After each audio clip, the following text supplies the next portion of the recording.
James Woods married a woman who was young enough to be his granddaughter when he was 78 years old. However, that isn't even the most startling aspect of his tale.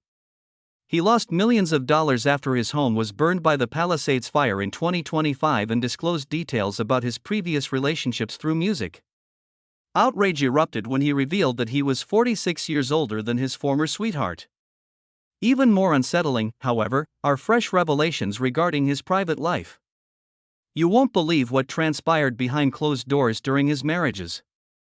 Nobody anticipated the true reason his relationships continued to fail. On April 18, 1947, James Woods was born in Vernal, Utah, a small hamlet nestled in the state's northeast. The family rarely resided in one location for very long because his father, Gale Peyton Woods, was an intelligence officer in the U.S. Army. They packed up again each time his father was reassigned. New faces, new homes, new schools. A child found it difficult to adjust when everything was constantly changing.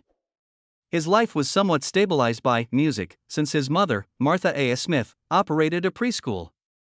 However, that didn't make the uneasiness of always moving go away. He was also influenced by their Irish-American Catholic heritage, which instilled in him a sense of seriousness, customs, and rules during his early years. The home was rigid, with Catholic beliefs on the one hand and military discipline on the other. Additionally, those early layers encouraged his curiosity, critical thinking, and a burgeoning rebellious streak. The moment that altered everything then arrived. His father had a routine surgery in 1960, but he never returned home. Woods was just 13. The family was devastated by the shock. The man he and his younger brother, Michael, most admired passed away.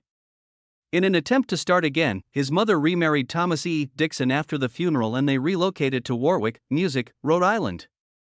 However, the financial strain simply increased, and the emotional void was too great. Just to keep them afloat, Martha continued to manage her preschool.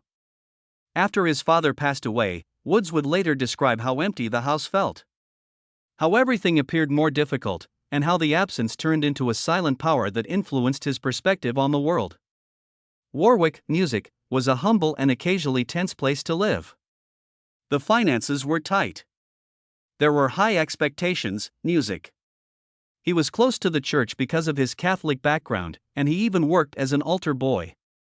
However, that did not protect him from sorrow or the difficulties that awaited him at home. The remarriage of his mother provided some assistance. The family continued to have difficult days, though. Woods stood out academically because he claimed to have an IQ of 180.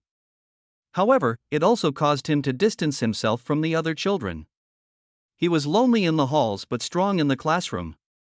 He felt he had to replace the vacuum left by his father, which increased the pressure to perform well. Nevertheless, he continued to move due to something inside, music. When he was younger, he recalled his father reading Shakespeare to him. He was able to visualize larger universes as the words became ingrained in his mind. And he performed well on all of his tests as a result of that early exposure. He pushed himself even more as he got older. He was close to the top of his class when he graduated from Pilgrim High School in 1965. His intellect was alert and agitated. Teachers sensed the edge in him in addition to his intellect. He challenged authority. He questioned the regulations. He spoke with confidence and speed. Most folks couldn't tolerate the sharpness of his tongue. Those characteristics prevented him from fitting in. However, they led him directly to a future in which he had to make brave decisions. His combination of brilliance and disobedience set the foundation for his future on-screen legacy. His desire to become a fighter pilot gained him a slot at the U.S. Air Force Academy in 1964. It was an elite program. Only the most intelligent and powerful were admitted. The dream was then dashed by an accident. He severed tendons in his hand and broke, a plate glass window. Everything he had planned was ruined by the injury. The one objective he clung to vanished out of thin air when he was just 17. He still wouldn't quit. He returned to his studies and was awarded a full scholarship to MIT. He considered becoming an eye surgeon and even pursued a career in political science. However, he was already being pulled in a different way by life. MIT created new opportunities. Woods became involved in student life by joining Theta Delta Chi. He was near the top of his year and did well in his studies. The theater, however, started to draw him in. He pushed himself into campus plays after joining the drama shop. He took action. He was the director. He dissected characters in the same method that he dissected politics and physics. This was what his intellect was designed for. His intelligence was demonstrated by his SAT scores. However, the stage provided him with something that numbers could never match. It provided him with a means of letting go of the intensity within himself. His initial music, academic aspirations gradually gave way to his involvement in theater and fraternity life. He started to think about step-by-step acting the most. Then one chat changed everything. He first met Tim Music Affleck, stage manager at the Boston Theater Company, in 1969, just one semester before he was set to graduate. Affleck recognized a genuine charisma and innate talent in him. He advised Woods to go to acting instead of MIT. Woods had already begun to question whether he wanted to pursue a career in politics or medicine.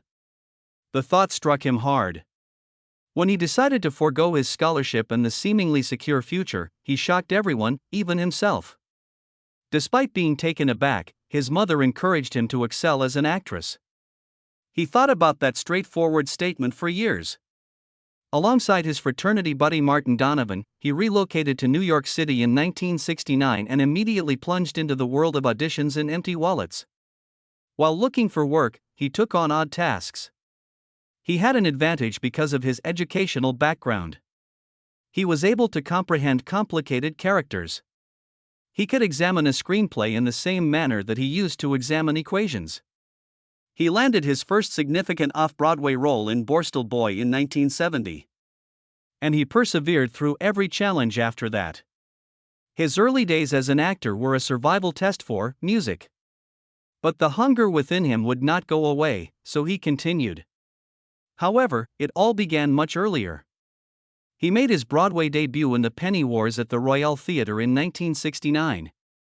The performance ran for just 4 days, from October 15 to October 18. Living in a small apartment and attempting to make ends meet with ramen, he was 22 years old and broke. He had to hone his fast-talking delivery because he played 2 minor roles, Dale and Tom Meadows. In the theater world, the play hardly made a sound, but the proper people heard his voice and were struck by how clear and quick it was. The first seeds for future positions in music were sown in those brief days. He then received a supporting part at the Lyceum Theatre in 1970 in Borstal Boy. The performance ran from March 31 to August 1. To get the role, Woods feigned Britishness. He infused every scene with unadulterated feeling. Critics took notice of him. Although he continued to struggle financially and took on side jobs to make ends meet, his influence rose. During those months, his reputation for intensity began to grow. He jumped into the Kettonsville 9 trial at the Lyceum in 1971. In a drama inspired by anti-war demonstrations, he portrayed draft resistor David Darst. Audiences were stunned by the ferocity with which he delivered each line. Even though the job had little remuneration and no production value, it added another dimension to his career. It introduced him to political theater and influenced his perspective on narrative, conflict, and bravery. He achieved his first significant milestone by 1972. On February 21, Moonchildren debuted at the Royal Theatre. It closed on March 4 after 16 performances. He portrayed pessimistic college student Bob Reddy, who was drowning in disappointment. Future talents including Edward Herrmann, Christopher Guest, and Kevin Music Conway were on the cast. Backstage, Woods had to deal with conflict. He had disagreements with Geraldine Page and director Alan Schneider. Nevertheless, the industry finally recognized him as more than just another actor vying for attention when he took home a Theatre World Award. A pivotal moment followed. He sacked his agent when he reached 25, Music, because the agent was unable to provide him suitable parts. It was dangerous. Any representation would be cherished by most actors of his age. Woods took the other route. Alone, he pressed forward. Casting directors were contacted directly by him. He wouldn't trust someone who didn't have faith in him. The risk was worthwhile. He started to get more movie opportunities gradually. That one audacious action and his conviction that he could direct his own career set him on the way to films like Salvador and The Onion Field. You could sense James Woods' sharpness from the very first moment when he starred in the 1972 movie The Visitors. Even though he was new, he carried a weight that was nothing new. The film, which Kazan directed, was among the first somber accounts of the Vietnam War that featured fear and regret rather than heroic words. In 1972, it made its debut at Cannes. And Woods stood there as Bill Schmidt, a veteran attempting to escape memories, in the midst of that subdued tension. When two former Army friends show up at his farmhouse after being released from military jail, the man's past resurfaces. The New Yorker's 1969 coverage of a true court-martial case served as the basis for the entire narrative. The same instance that subsequently influenced Combat Casualties. Despite it being his debut, Woods' portrayal of Bill had a raw, uncomfortable edge, as if he had spent years inhabiting the role. The film's darkness left a lasting impression on critics. However, the movie didn't do well. As a result, Woods was forced into low-key supporting parts for a considerable amount of time. Nevertheless, his ferocious demeanor as Bill Schmidt hinted at what was to come. Then came a brief incident in 1973 that demonstrated his ability to quickly take over a setting. Robert Redford and Barbara Streisand starred in the romance drama The Way We Were. Even so, Woods was able to attract attention in a matter of minutes. He portrayed Frankie McVeigh, an activist who plays poker and shows up at a political event. Despite having very few lines, his posture brought attention to himself. Directors started talking about him even though it was only his fourth movie. There was something about his intensity that made him stand out. He continued to shine against two enormous stars. He was able to go from the theater to more serious film roles because to his little role.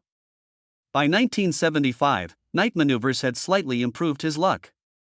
It was directed by Arthur Penn, and Gene Hackman played the lead role as a private investigator looking for a missing teen. Quentin, a mechanic, music, with trouble written all over him, was played by Woods. He was youthful, boisterous, and always prepared to swat when he couldn't communicate. There was a wild, erratic spark in his scenes. Penn appreciated that quality in him and even complimented his unvarnished edge. Phil Kaufman, who had served as Graham Parsons' road manager, owned the house where Quentin was filmed, giving the movie a more authentic feel. Rather than being restricted to the same kinds of jobs, Night Moves allowed Woods to demonstrate a variety of skills. He was finally recognized by critics and audiences as more than simply another rough face. His true success came with The Onion Field in 1979. He portrayed Gregory Powell, who killed LAPD officer Ian Campbell in 1963. It was based on a 1973 book by Joseph Wambaugh that used Powell's own letters and real court transcripts. In order to be ready, Woods isolated himself in a hotel room and read Powell's writings repeatedly until he became enraged with the character. Too Far Below. He was so shaken by the character that he had to attend treatment after filming. The movie had the same effect on spectators. He was nominated for a Golden Globe and received high marks from reviewers, who ranked him third for supporting actor in the New York Film Critics Circle. The movie was so potent that it sparked public anger and prevented Powell's release when he was on the verge of being paroled in 1982. Powell remained incarcerated until his death at the age of 79 in 2008.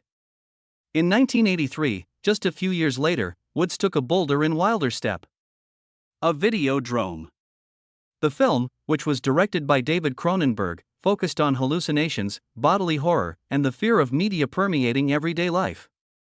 Woods portrayed Max Wren, a TV executive who, after finding a station that included mind control and torture, began to spiral into insanity. He preserved the bulky artificial stomach slit as a memento. It was difficult to shoot the scenes. They were lengthy. They didn't feel comfortable. He once made a joke about being the slit's carrier rather than an actor. Woods was afraid of the shock rigs, so Cronenberg even played him in the electrocution sequence. But he forced himself. Later, Videodrome became a cult classic, and one of the reasons it's still talked about is Woods' brave performance. He played Max in the lengthy epic Once Upon a Time in America, directed by Sergio Leone, in 1984. The project involved extensive shoots and 16-hour workdays. Months spent in Italy. Woods penetrated Max's deceptive, paranoid psyche using a methodical technique. He and Robert De Niro experienced genuine friction as a result. Their scenes were intense and eerie because of the friction that was captured on camera. The film received a 15-minute standing ovation during its 1984 Cannes premiere. However, it was shortened from 3 hours 49 minutes to 2 hours 19 minutes for the US release. Despite having a roughly $30 million budget, the shortened version failed, making less than $6 million globally. Nevertheless, critics praised Woods, stating that his performance was among the best in the movie. He collaborated with Oliver Stone once more in Salvador 2 years later. Woods portrayed Richard Boll, a journalist who survived the civil conflict in El Salvador. After scouting the combat zones, they decided to shoot in Mexico instead of El Salvador since the danger was too great. The 1985 assassination of later Ricardo Sanfuegos, which Stone saw as the beginning of an even worse phase of the conflict, was one of the actual incidents that the film depicted. Woods gave the part his all. He saw how trauma altered a person's vision, questioned combat correspondence, and analyzed them. The effort was fruitful. Salvador gave him a Golden Globe and his first Academy Award nomination. The movie was described as being unvarnished, honest, and terrifyingly near to reality. Then came the 1987 television film Promise, for which Woods won an Emmy. He did not take the role of a man with serious mental illness lightly. He visited a halfway home in Santa Monica, spoke with individuals who had schizophrenia, and observed their tone, pace, and anxieties. He was shocked by the research. Later, he claimed that the incident left him damaged and turned into the most ideal and emotionally taxing task of his life. His performance became a model for many performers who came after, and the movie was commended for its authenticity and attention to detail. He played H.R. Haldiderman in Oliver Stone's 1995 film Nixon. Stone was persuaded to pick Woods over Ed Harris. In order to imitate the cool, collected tone of Haldiderman's voice, he listened to White House tapes for hours. There were a few monologues in the movie that were nearly word for word from the original recordings. Nixon received mixed reviews when it debuted at Cannes in May 1995, but Woods' performance was particularly noteworthy. In addition to earning him nominations for the Screen Actors Guild and the Emmy, it demonstrated how carefully he collaborated with Stone to replicate the actual Haldiderman's motions and attire. Woods soon took on one of the most challenging assignments of his career in 1996. In Ghosts of Mississippi, he portrayed Byron Dill Beckwith. The white supremacist Beckwith was found guilty in 1963 of the murder of civil rights activist Medgar Evers. The production needed on-set security because of Woods' terrifying dedication to the part. Some viewers even became enraged, mistaking the performer for the character. In 1996, the movie came out on December 20th. Additionally, despite having a budget of $36 million and only making $13 million, Woods' courtroom moments were indelible. He created one of the decade's most unsettling villain portrayals and was nominated for another Academy Award. Another Day in Paradise, which Woods produced and starred in 1998. The film had a gritty indie vibe, and he portrayed a drug-addicted robber who was modeled after actual criminals. It damaged his reputation as a producer because it cost $4.5 million and only made about $1.03 million. Tension increased behind the scenes when the film traveled to Toronto and Venice. Woods maintained his pledge to not be included in the final cut when director Larry Clark accused him of meddling with the editing. Despite its box financial failure, the picture received positive reviews for its brutal reality. Woods displayed a distinct taste of darkness in Martin, Music, Scorsese's Casino from 1995. He portrayed Lester Diamond, a cunning mob figure who subsisted on intimidation and trickery. The plot was based on actual occurrences that happened in Las Vegas, such as the enormous skimming operations, Music, that cost casinos millions of dollars. Many parts, particularly the violent ones, were improvised by Woods, and Sharon Stone was damaged by some of the tense moments. Casino became one of Scorsese's most renowned crime pictures, earning over $116 million worldwide. Woods' contribution gave a story that was already full with danger more edge. He entered indicted in 1999. The most costly trial in American history is the subject of the HBO movie The McMartin Trial. $15 million, 7 years, and innumerable charges. Woods portrayed Danny Davis, a defense lawyer.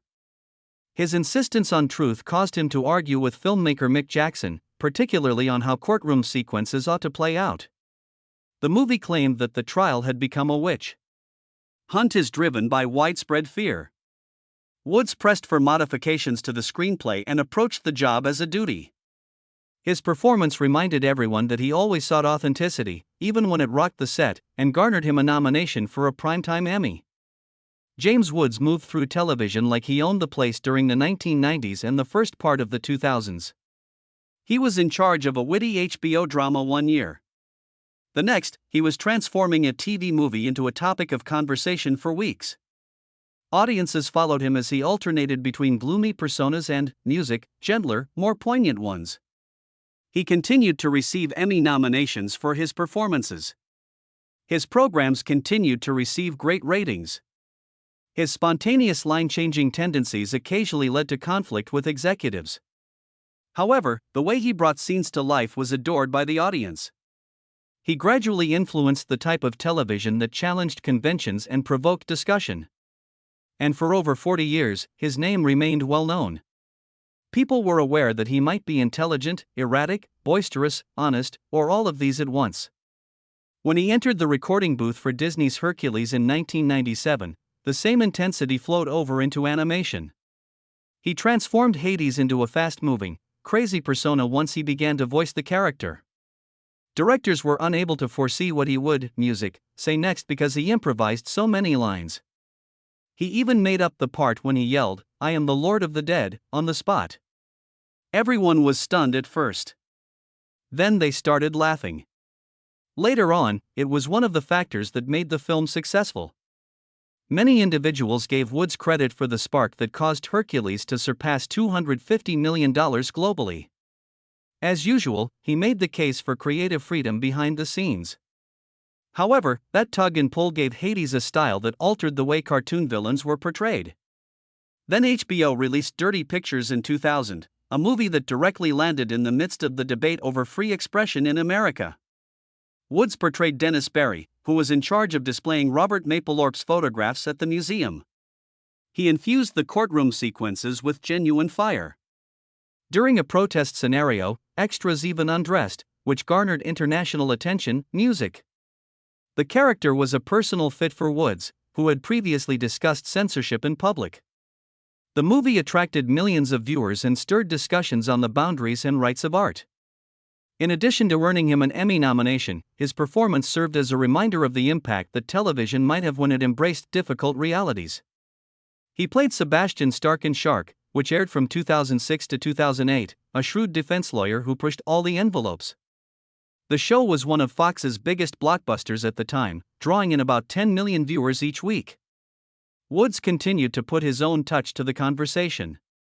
He nearly crossed the line when comparing politicians to used car salesmen and businessmen in one scene, but the audience loved it so much that they retained it. The show became addictive because of his quickness, wit, and courtroom confidence. The reason Shark worked was that Woods' charisma made it difficult to turn away. In 2011, he was cast as Richard Full in the HBO series Too Big to Fail, which followed the demise of Lehman Brothers. Woods based each scene on actual events, such as the heated meeting on September 14, 2008, after researching interviews and insider stories. Statements like "I am not selling at a loss," for example, were taken straight from the leader's own words. He was nominated for a Satellite Award for his portrayal, which encapsulated the horror and iciness of the situation.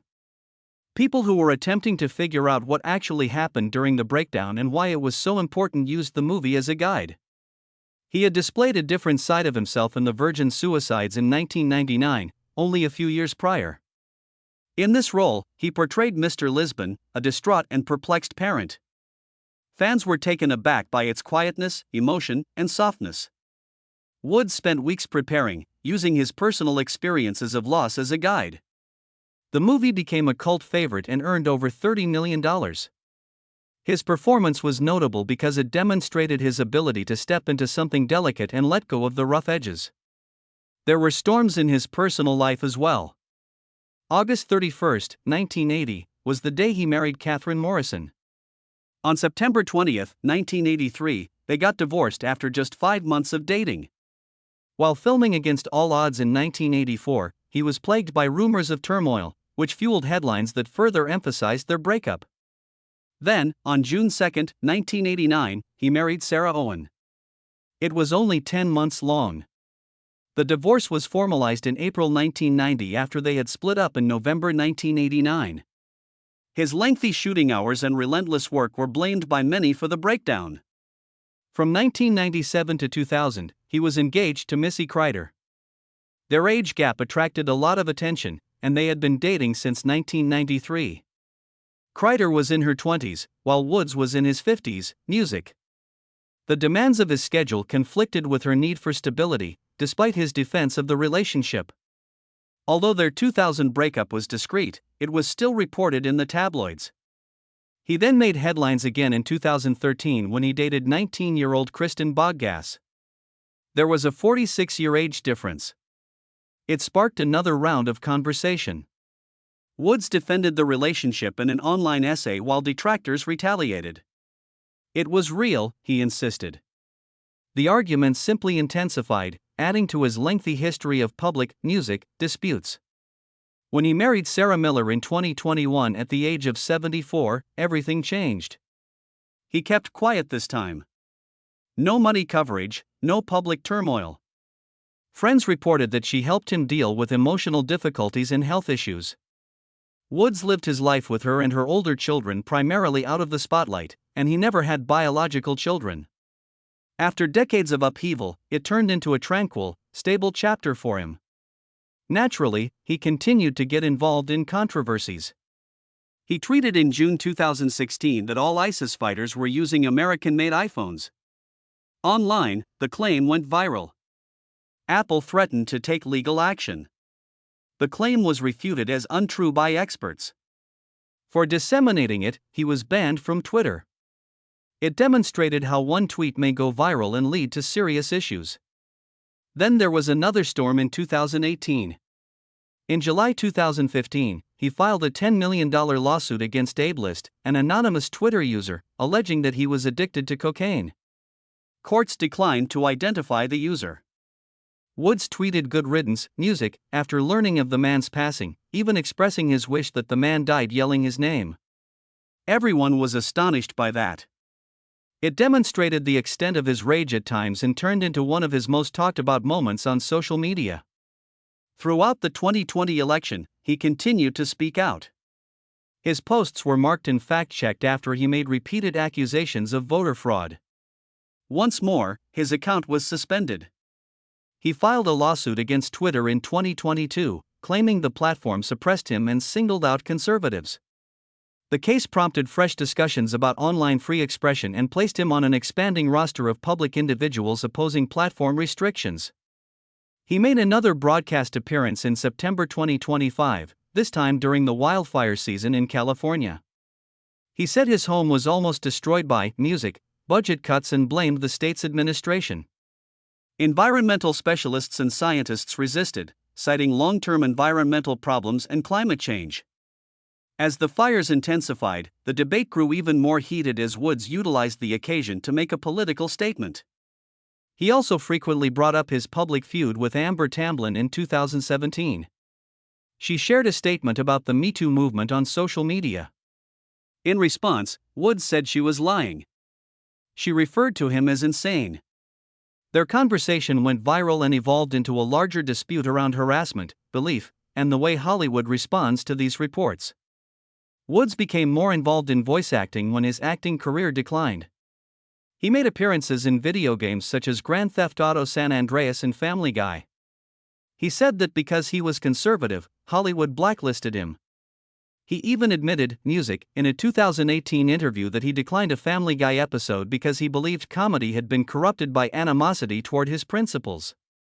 He claimed he no longer received big-budget film offers, with the exception of a brief cameo in Oppenheimer in 2016. His voice parts kept him busy, but his divisive internet persona exacerbated the whole music situation. He was 78 years old and battling hypertension by 2025. On programs like Sharp in the past, he discussed lengthy workdays, stress, and insufficient sleep. It all added up. He was maintained on medication by doctors. He continued to be active, however, and spoke with millions of people on social media. His health issues served as a warning about the effects of spending decades in the public eye. In his life, money came and went. His net worth was projected to be between $8 million and $20 million in 2025. He had made a lot of money in real estate. On a property in Beverly Hills, he generated a $5 million profit. He paid over $4.3 million for a Pacific Palisades estate in 2017. Then it was destroyed by the Palisades fire in early 2025. Not everything was covered by insurance. It had a severe emotional and financial impact on him. In a heartbeat, even wealthy people can lose everything. His legacy is not straightforward, though. He claimed to still be friendly with leftist celebrities like Whoopi Goldberg in a 2024 interview with Megyn Kelly. Those who thought he had been cut off from Hollywood entirely were taken aback by it. It demonstrated that some partnerships endured despite strong political beliefs and years of dispute. Talent, conflict, comedy, confrontation, sensitivity, and contradiction all came together to form his story. Additionally, it demonstrated that public arguments, blacklisting, and cancel culture never fully capture a person's life.